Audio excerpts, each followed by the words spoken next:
بسم اللہ الرحمن الرحیم وبہ نستعین۔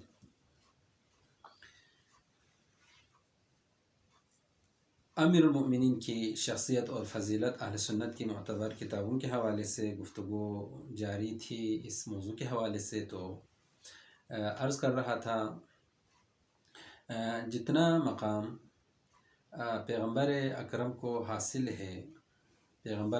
حاصل ہے عرض کیا کہ آپ نبیوں میں وہ نبی ہے جس کو جو مقام خدا کی طرف سے حاصل ہے وہ کسی دوسرے نبی کو حاصل نہیں ہے۔ آپ تاج انبیاء ہے، فخر انبیاء ہے، خاتم المرسلین ہے۔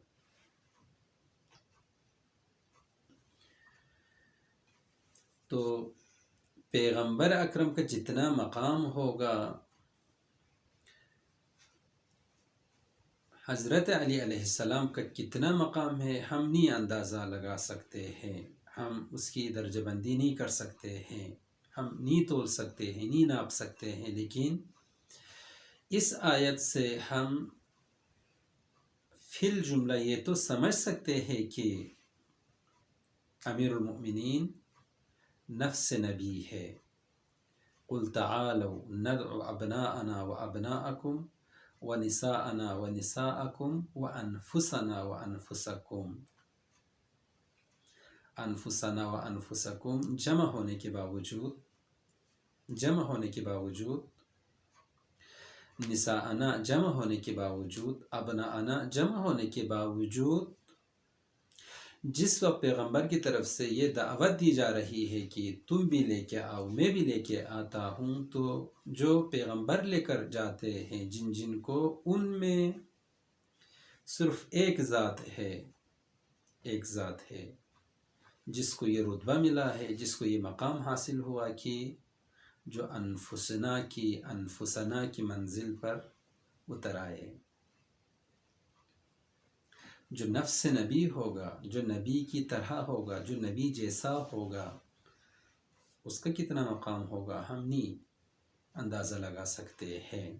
لیکن فی الجملہ ہم سمجھ سکتے ہیں کہ نبی امیر المؤمنین اس آیت کی روشنی میں نفس نبی ہے۔ یہاں ایک سوال پیدا ہوتا ہے، وہ یہ ہے کہ حضرت علی کی ذات کو پہچاننا خصوصاً اہل سنت کی معتبر کتابوں کی روشنی میں پہچاننے کی کیا ضرورت ہے؟ آپ کی فضیلت کو وہاں سے بیان کرنے کی کیا ضرورت ہے؟ دیکھیں، اس کے مختلف جوابات ہو سکتے، لیکن اس کا ایک جواب یہ ہے کہ ہم فطرتاً نجات چاہتے ہیں، ہم فطرتاً کمال چاہتے ہیں۔ جو کہتے ہیں کہ انسان فطرتاً کمال جو ہے، کمال چاہتا ہے، ترقی چاہتا ہے، تکامل چاہتا ہے، آگے بڑھنا چاہتا ہے، بلندی کی طرف انسان جانا چاہتا ہے۔ لذا علم بعنوان کمال انسان چاہتا ہے، حسن بعنوان کمال انسان چاہتا ہے، مال کی طرف انسان بڑھتا ہے، قدرت کی طرف انسان بڑھتا ہے، یہ چیزیں۔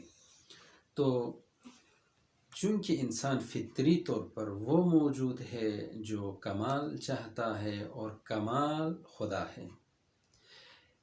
انسان فطرتاً ترقی چاہتا ہے، ترقی خدا ہے۔ انسان سکون چاہتا ہے، سکون خدا ہے۔ اور علم سب سے زیادہ کس کے پاس ہے؟ خدا کے پاس ہے۔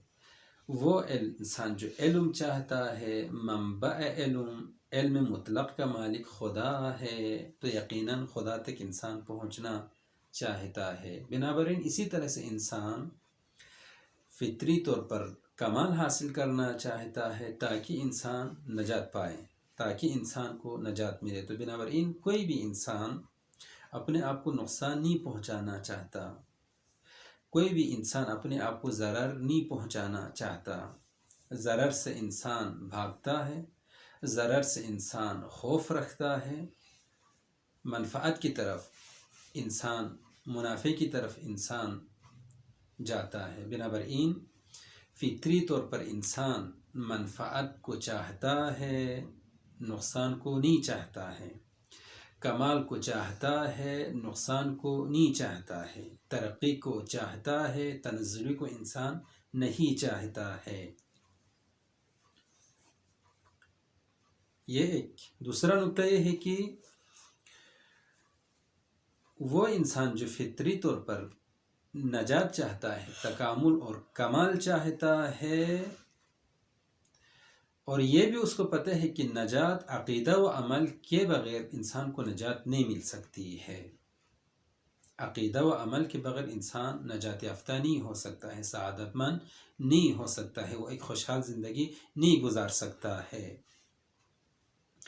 عقیدہ بھی درست ہو، بنیاد بھی محکم ہو، عمل بھی اور اس کا کردار بھی درست ہو، مضبوط ہو، بنیاد بھی اس کے اوپر جو عمارت آپ بناتے ہیں، عمل کی عمارت، کردار کی عمارت، وہ بھی ٹھیک ہو۔ ٹھیک ہے، انسان فطرتاً نجات چاہتا ہے، کمال چاہتا ہے، خدا حاصل کرنا چاہتا ہے، لیکن خدا کس کو ملے گا؟ خدا کی وجہ سے، خدا کے ذریعے نجات کس کو ملے گی؟ کمال کس کو ملے گا؟ کمال تک کون پہنچے گا؟ وہی پہنچ سکتا ہے جو عقیدے کے حوالے سے درست عقیدے کا مالک ہو،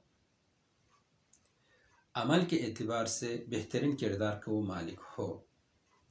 لذا اگر کسی کا عقیدہ صحیح نہ ہو، ابھی کافر ہے، مشرک ہے، ملحد ہے، چونکہ عقیدہ صحیح نہیں ہے، یہ لوگ نجات یافتہ نہیں ہیں، نجات یافتہ نہیں ہے، چونکہ عقیدہ صحیح نہیں ہے۔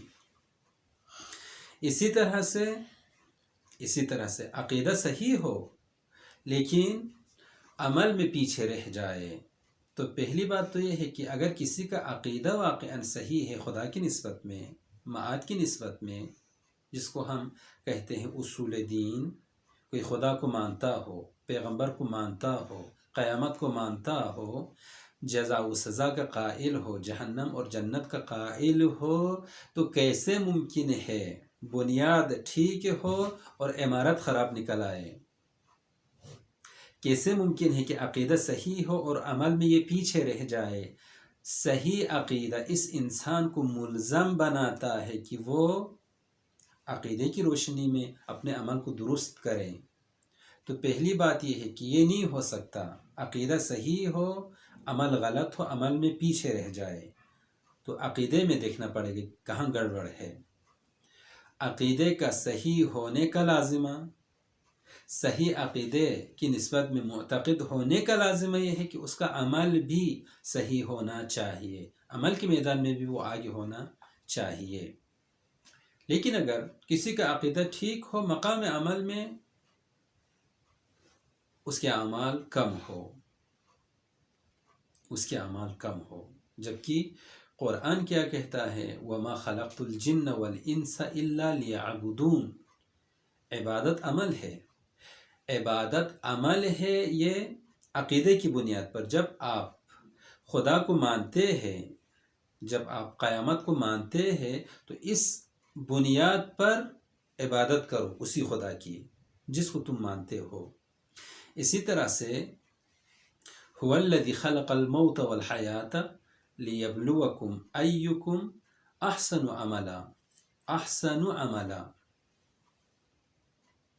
انسان اگر خلق ہوا ہے، انسان کو اگر خلق کیا ہے تو کس لیے خلق کیا ہے؟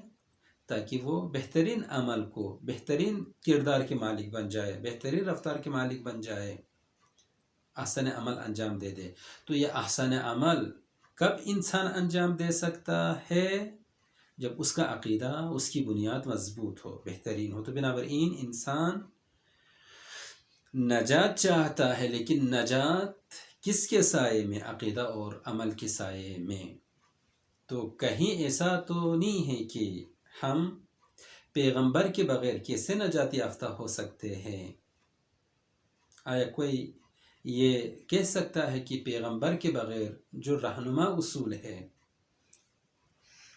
کیسے پیغمبر کے بغیر ایک انسان نجات یافتہ ہو سکتا ہے؟ جس طرح سے پیغمبر کے بغیر نجات ملنا مشکل ہے، نجات یافتہ ہونا مشکل ہے، اسی طرح سے کہیں ایسا تو نہیں کہ جو نفس نبی ہوگا، جو نفس نبی ہوگا، جو جانشین نبی ہوگا،